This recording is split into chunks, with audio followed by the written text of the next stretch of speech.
While it is true that celebrity trials tend to get more attention than the average court case, the Amber Heard vs. Johnny Depp trial has received unprecedented amounts of public discussion, including fan edits, TikToks, and memes, to the extent that it seems far more like the work of an active fandom than that of concerned citizens. From the 4th of April to the 16th of May, the Depp-Heard trial amassed more social media interactions per published article than any other topic, including the Russia-Ukraine war or reproductive rights, as people across the internet have declared themselves pro-Depp and anti-Heard. I've even seen Starbucks tip jars where you can place your money to prove your support for Heard or Depp. This is in part due to the proliferation of anti-Heard propaganda, as the Daily Wire spent tens of thousands of dollars promoting misleading news about the Johnny Depp and Amber Heard trial on social media, and has so far spent between $35,000 and $47,000 on Facebook and Instagram ads promoting articles about the trial, eliciting some 4 million impressions. The majority of these ads promote one-sided articles and videos with a clear bias against Heard.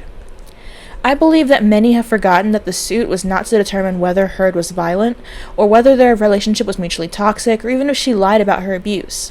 It has been proven in court that she has not. This case was about if Heard lied in her op-ed, and was made into the public spectacle it is today because of Depp's desire to humiliate Heard. This can be seen in the chosen location of the lawsuit, as Virginia has less strict anti-slap laws than California does. Hi, this is Siren from the future talking. I did not mention the fact that neither of them have ever lived in Virginia, the article wasn't published by a Virginia outlet, and that Depp basically looked everywhere in the United States for the one jurisdiction that would be favorable to his case, that wouldn't isolate the jury from this multi-million-dollar smear campaign, and for a court that would allow this to be broadcast as a spectacle for everyone to see. Not to mention that Heard was the only one who asked for the identities of the jurors to be sealed for a year. So, yeah, just adding that in. Slap lawsuits are also known as intimidation lawsuits and often used to censor, intimidate, and silence critics by burdening victims with the cost of legal defense until they abandon their criticism. And in this case, it worked. The jury found that Heard was liable for defamatory comments she made against Depp in the 2018 op-ed published in the Washington Post, where she implicitly accused him of domestic abuse. The jury awarded Depp $10 million on compensatory damages and $5 million in punitive damages. Judge Penny Escarte reduced Depp's punitive damages award from $5 million to $350,000, the maximum under Virginia law, bringing the total sum to just over $10 million. Specifically, jurors concluded that the headline of the article, "I spoke up against sexual violence and faced our culture's wrath, this has to change," was defamatory. Heard's lawyers argued she didn't write the headline, but according to the jurors, she made or published it. The article's third paragraph, "Then 2 years ago I became a public figure representing domestic abuse, and I felt the full force of our culture's wrath for women who speak out," was under scrutiny. According to Depp's lawyer, it clearly referenced the actor since Heard had publicly accused him of domestic violence in 2016. Heard's lawyers said that a mountain of evidence showed that the actress was abused numerous times, and that just one instance of proven abuse would make the line not defamatory. They also argued that the statement was objectively true because it focused not on Depp but Heard's experience speaking out, reports the Associated Press. However, the jurors disagreed, finding the statement defamatory. In a second paragraph of the Post article, Heard wrote, "I had the rare vantage point of seeing in real time how institutions protect men accused of abuse." Again, Depp's lawyers said that it was a clear reference to the actor. Like the two other counts, the jurors found Heard had defamed Depp, and there was a clear and convincing evidence that she either knew it was false or acted with reckless disregard for the truth. Depp possessed distinct advantages in this case, as he is a bigger star with far more movies under his belt, which has led to the jury and public opinion swaying in his favor. They view him through a lens of nostalgia. When people look at Depp, they do not see his acts of violence or misogyny, but instead see Edward Scissorhands, Jack Sparrow, Hunter S. Thompson, Gilbert Grape. Essentially, this case is the death of the Me Too movement. The audience was primed to accept him as a flawed, vulnerable human being and to view Amber Heard as monstrous. In recent years, the rise of so-called cancellation culture has led to a strike back, wherein the public wants nothing more than a return to normalcy. Normalcy means the continued upholding of the patriarchal status quo, where we believe and excuse men and demonize and punish women. This case is nothing new, although it does set a dangerous standard for other victims. We can see women being disbelieved in the stand going as far back as Artisma Gentilschi, whose Renaissance rape trial is still one of the most known facts about her, overshadowing her other achievements. Already it's had an effect on victims of sexual abuse. Maureen Curtis, Vice President of Criminal Justice Programs at victim assistance organization Safe Haven, says the verdict is one more way of silencing survivors and taking away the one real option they may have by speaking out against their abusers in the media. Indeed, this already seems to be happening. Taylor says she has already been contacted by hundreds of survivors wishing to retract public statements they have made in the press or pulling out of court cases against their abusers. She says the verdict opens the floodgates for future defamation cases. Survivors watching this will rethink everything they say out loud about what happened to them, and the potential of being sued and dragged through a court process for saying something they know is true, but they could be found guilty of defamation, she says. It's a scary place to be. There is no such thing as mutual abuse. You have a primary aggressor and a primary victim, she says. What could be happening is you have a survivor doing what they need to do to defend themselves, but when you have clinicians framing it as mutual abuse, it is very harmful. She says the fact that the trial was broadcast and live streamed for hundreds of thousands of people to consume as entertainment on a daily basis will continue to inflict damage even after the verdict. This could have been stopped weeks ago by the court system. Many of the ways traditionally used to discredit survivors were also used in this case.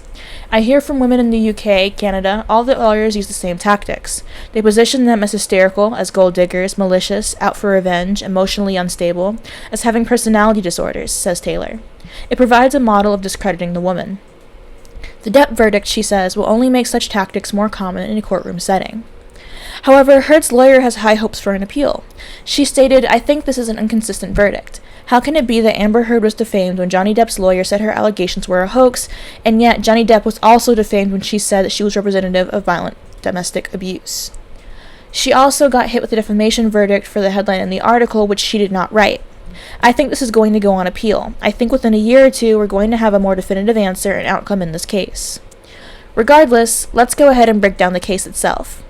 The evidence is here for everyone to see, and as I'm sure many have forgotten, this case was not about whether or not Johnny Depp abused Amber Heard. That has already been proven. He did.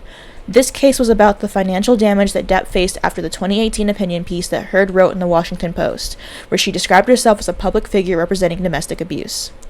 Depp's team maintains that the piece was about him, even though Heard did not name him directly. In short, this case was about silencing victims and ensuring that abusers are able to maintain their lives even after their actions have been proven true. Let's start with allegations of violence/abuse.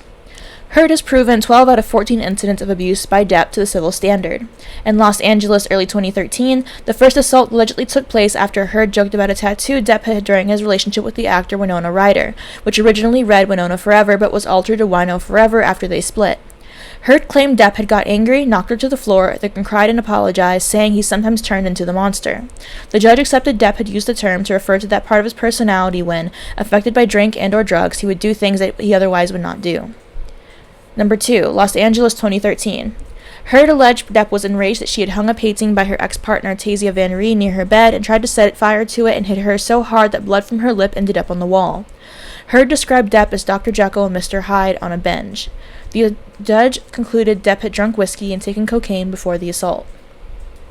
Number 3, Hicksville, June 2013. Depp had taken alcohol and magic mushrooms and was said to have become angry when one of Heard's female friends touched and hugged her.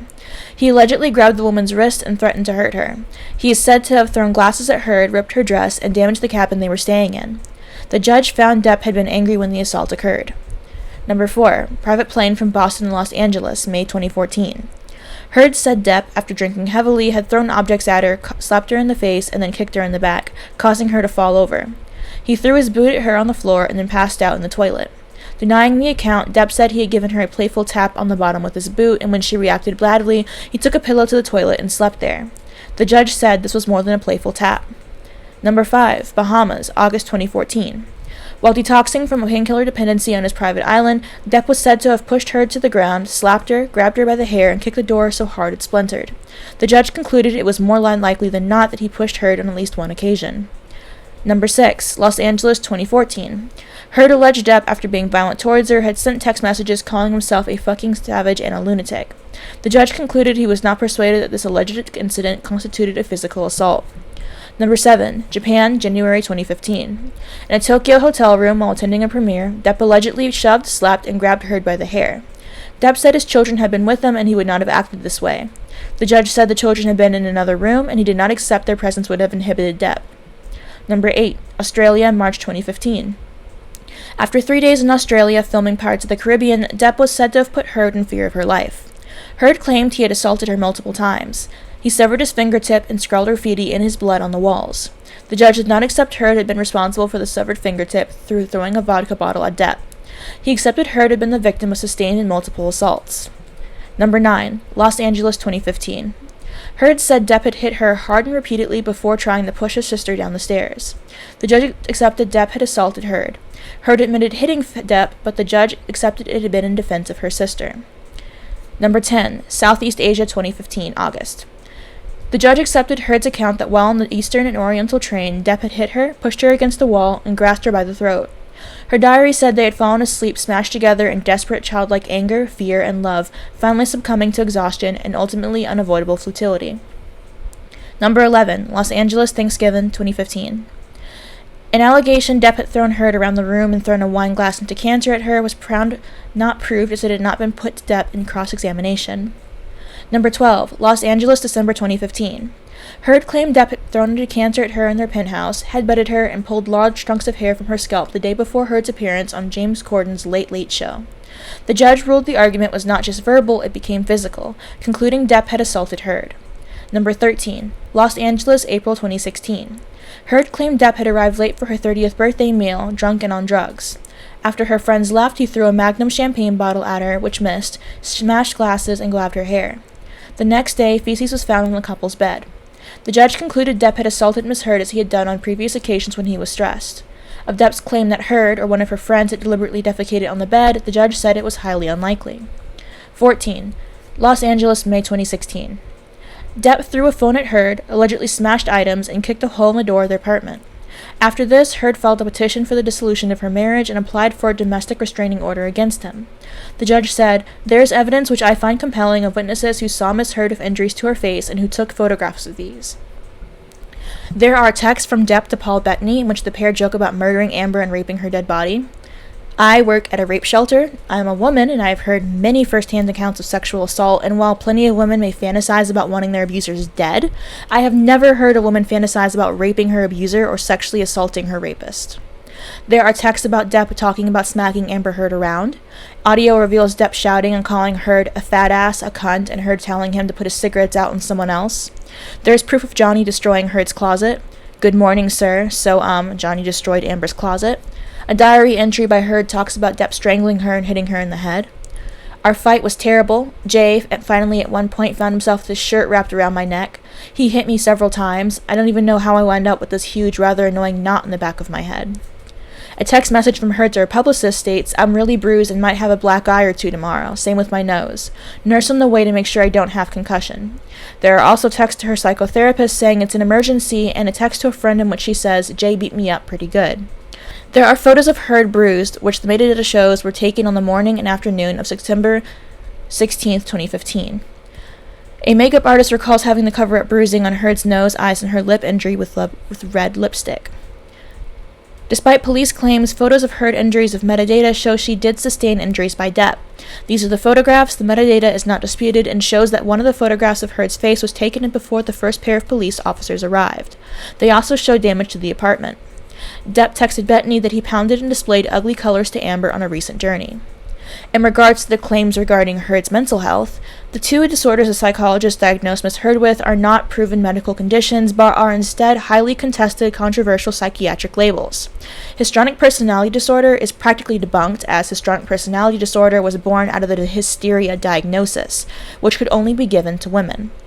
The term hysterical women in the 1968 edition of the Diagnostic and Statistical Manual of Mental Disorders was changed to histrionic woman in a revised version of the manual in 1980 after top psychiatrists theorized that histrionic women were labile, egocentric, seductive, frigid, and childish.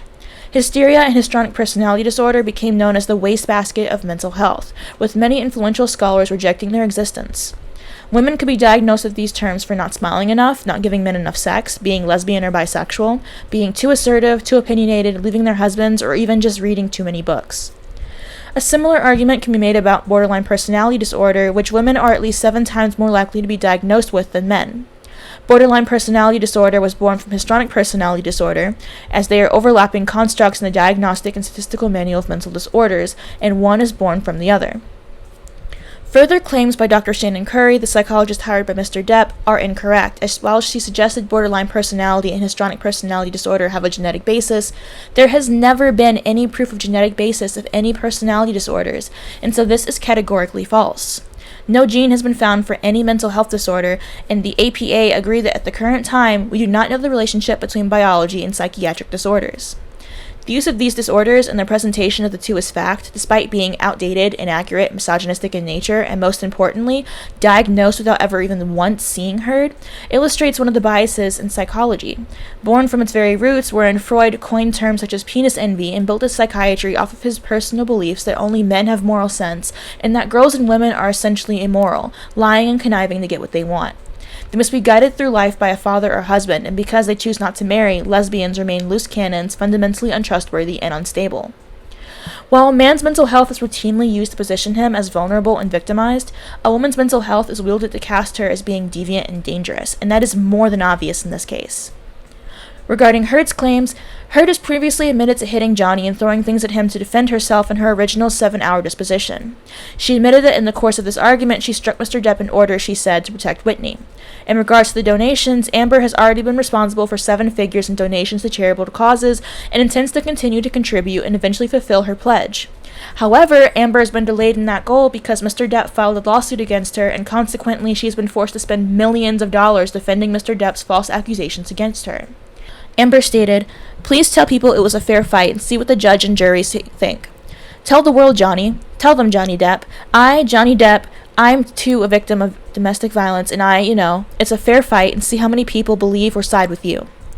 Full audio shows Heard talking about how the relationship is not a fair fight. He scoffs and replies, "It doesn't matter, and fair fight my ass." Heard replies, "Exactly, and that Depp is bigger and stronger." Heard goes on to talk about why she felt the need to call 911 after he threw the phone at her face and laid his hands on her. In response to the finger claim, Deuters, Depp's friend, admitted that the story of Depp's injury was a public relations disaster and saying, "Just make sure you say you aren't sure how he hurt his hand." Depp's text to his doctor states he cut his own finger off. Another text is found of Depp again saying he's cut his own finger off. Doctor's notes show the injury is more suggestive of a crushing mechanism. In fact, Depp told 3 separate people that he cut his own finger off. Depp can be heard on tape saying, "I'm talking about Australia, the day I chopped my finger off." Nor did Mr. Depp say that Miss Heard had been responsible for the injury to his finger in either of his 2 texts to his sister Christy on the 8th of March 2015. In regards to the shit claim, Heard did not defecate in Depp's bed and the previous judge ruled it unlikely. The judge in the previous case ruled it unlikely because they were dogs and there was evidence that the dogs had an incomplete mastery of their bowels. Miss Heard gave evidence that Boo had in the past defecated on the bed and that she herself had cleaned it up rather than leave that task to Miss Vargas. Furthermore, Depp is on text with subsistence suggesting to him to defecate and tell Amber it was the dogs as a prank. In regards to Depp's alcohol and drug abuse, texts from Heard and Lily Rose Depp show the two had an amicable relationship. Texts show Depp's constant use of alcohol and drugs, mentioning his blackouts, and texts also show Depp referring to his addiction as the monster, even to Elton John, who was helping him with his sobriety. An audio shows Depp telling Heard he will never get clean or sober. Amber can be heard crying. Another audio shows Heard crying and saying, "All the coke you've done today and all the booze you've drunk today, has it helped us?" In regards to the previous libel case, as stated, the previous judge ruled Heard had proven 12 out of 14 incidents of abuse. For all these reasons, I accept that the defendants have shown that the words they published were substantially true in the meanings I have held them to bear. The claimant has not succeeded in his action for libel. Depp's previous lawyer, Adam Waldman, was accused of dishonesty and thrown off the case for leaking confidential information to the press and social media, which was protected via court order. Depp's team was accused of using bots to influence opinion of social media. Bot Sentinel, a group that uses artificial intelligence to detect and track troll bots and suspect Twitter accounts, found the actress had been a victim of an ongoing targeted harassment and smear campaign. Regarding Depp's previous legal issues and career, Depp was arrested in 1989 for assaulting a security guard after the police were called to end a loud party at his hotel room. He was also arrested in New York City in 1994 after damaging a hotel room he was staying in with Kate Moss. Depp has a history of brawling with the paparazzi. In 2018, Depp assaulted crew member on the set of City of Lies. In 2018, 2 of Depp's former bodyguards sued him for the unpaid fees and unsafe working conditions, which was settled in 2019. Depp was constantly late and drunk on the set of Pirates of the Caribbean. In regards to previous relationships, Depp started dating Winona Ryder when she was a minor and 17 years old to his 25 years. Depp is 23 years older than Heard. Depp called his ex-wife a French extortionist, ex-cunt, and a withering whore. Heard was granted a restraining order against Depp. Depp was the one to originally ask Amber to settle outside of court, and the couple issued a statement that neither party has made false accusations for financial gain. Heard's previous girlfriend has come to Heard's defense, saying that Heard never abused her and that the police officers who claimed it had were misogynistic and homophobic. Ellen Barkin, Depp's ex, testified Depp threw a wine bottle at her during an argument between Depp and his assistants. In regards to Depp's jealousy, Depp has used abusive language towards Heard for her sexuality and her past relationship with women, calling her a lesbian camp counselor. He was also jealous of Amber's female ex, Tasia Van Ree, calling her Van P, and tried to set fire to one of her paintings. Depp also attacked Heard's friend, Eo Tillett White, by misgendering him and mocking his transition, calling him a dyke bitch and wanting to be a man now. Depp also makes unfavorable comments about Heard's relationship with Elon Musk, but she sucked Mollusk's crooked dick. He also accused her of having an affair with Billy Bob Thornton, writing about it in graffiti. While it is true that there has been behind-the-scenes influence causing the conversation regarding the case to continue, the support itself illustrates a desire to push back against the Me Too movement, and reveals the underlying misogyny that still directs us to accuse women of always being evil at heart. When has there ever been this much support for a female victim?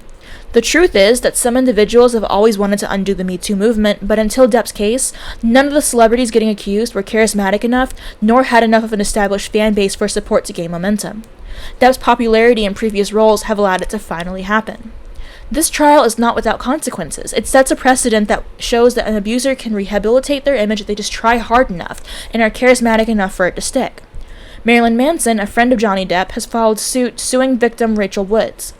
Just as with Amber, Woods' abuse has been proven, and yet fans are already creating similar social media content to prove that they stand with Manson, once again illustrating how easy it is for society to forget the ills of man when it suits them. In a broader context, the response to Amber Heard's villainization has set all survivors back decades. The type of questions and commentary made of her are reminiscent of rape culture's treatment of the victim. What were you wearing, or how much did you drink? No matter how she behaves, Amber Heard will never be a cut-and-clean perfect victim. The double standards are obvious. She can't win when everything she does is criticized, while he gets the clown in the courtroom and gets lauded for it. We have fallen into mob mentality, stroked up behind the scenes by the string pulling of Depp's team, and manipulated into collectively harassing and making light of an abused woman's experience. Just compare this domestic violence case to a typical fandom war, and you'll see exactly what I mean. After all, let's not forget the type of person that Depp is. In addition to the series of things that I just told you about, he's best friends with a convicted rapist and abuser, has a history of violence, drug abuse, and alcohol abuse, and has been proven to both abuse and rape Heard. And furthermore, is the perfect example of a powerful man avoiding consequences because of his status and money. Those in the audience who claim to support him as a way of supporting male victims are liars. Aaron Taylor Johnson and Charlie Heaton were both groomed by older, more powerful women when they were new to the industry. Terry Crews spoke of being sexually harassed by an executive. Brendan Fraser was sexually assaulted, and the experience was so horrible for him that it spiraled into a depression, affecting his career. His assaulter never faced charges. The Kevin Spacey trial is coming up where he's being charged for sexual assault. If any of the people so staunchly in support of Depp genuinely care for male victims, at least famous ones, you'd make some noise about these cases. However, these past few months, instead of further attention to cases like these, we've instead seen a campaign of inappropriate memes and edits. Is this how you show you care about male victims? Does making a mockery of a person's domestic abuse make people take male abuse more seriously? Very simply, no, it doesn't. People like to hide behind the guise of caring about male victims when it's really just an excuse to engage in inappropriate, obscene behaviors at a woman's expense. But that's nothing new. This, dear viewers, is where we part. Apologies for the late video. This one was a large one, a chonker, and quite honestly, this case really pissed me off. I was hoping to get it out before the trial ended, but now that it's over, I'm honestly flabbergasted. I don't understand how you could look at all of this evidence and say that she was not abused. Because that's all this was. All you had to do was agree that she was abused in some way, shape, or form at least once. And then it would not have been libel. And it's not. I think that part of it is the makeup of the jury. It's majority men. And I think that if you're going to have a jury made of your peers, it needs to be equal in gender, half men and half women. But that often doesn't happen, especially in sexual assault and domestic violence cases. They weed out the women, and it's because they want to have a so-called unbiased jury. But the issue is, sexual assault and domestic violence is endemic to the female population. So many women have been assaulted in some way, shape, or form. So if you try to weed that out, that leaves what? 2 or 3 women who are in denial about what sexual assault or violence is? Because I can tell you, I've never met a single woman who hasn't had something happen to her. Whether or not she agrees with calling it abuse or not, I've never met a single woman who's managed to escape it. And I really do think that it'll get overturned. And when it does, I don't think we should forgive any of these people, any of these stars who came out in support of Depp. Because they're pushovers and they're cowards. We forgave so many people when it came to Roman Polanski, when it came to so many other abusers. They stood by them because that was the industry thing to do. And we just let that go. No, I don't believe in that. You stand by a rapist, you go down with him. And as you can probably tell, I am very passionate about cases like these. I work at a rape shelter about 1 or 2 days a week. It's a more or less volunteer position. I'm getting experience so that when I become a therapist, I have better experience of distancing myself from the cases that I hear. And you might be able to guess, like, no one who works at a rape shelter hasn't had an experience of their own. You have to be empathetic, you have to care. And just some of the cases that I see, some of the stories that I've been told, I'm scared for women that I'm scared. I honestly am fearful that it's going to have a really bad negative effect, because already we'll get calls about people trying to convince themselves that, no, I feel horrible and it was not what it was supposed to be, but it's not rape because it can't be, because it'll ruin my life, because it'll ruin his life. And cases like these just continue to perpetuate this upholding of the man above woman all the time, because they made this out to be a he said, she said case, and whenever it's a he said, she said, it's always he who wins. Anyhow, this, dear viewers, is where we part. I will talk to you guys next time. Let me know in the comments down below what you think, and I'll see you. Bye.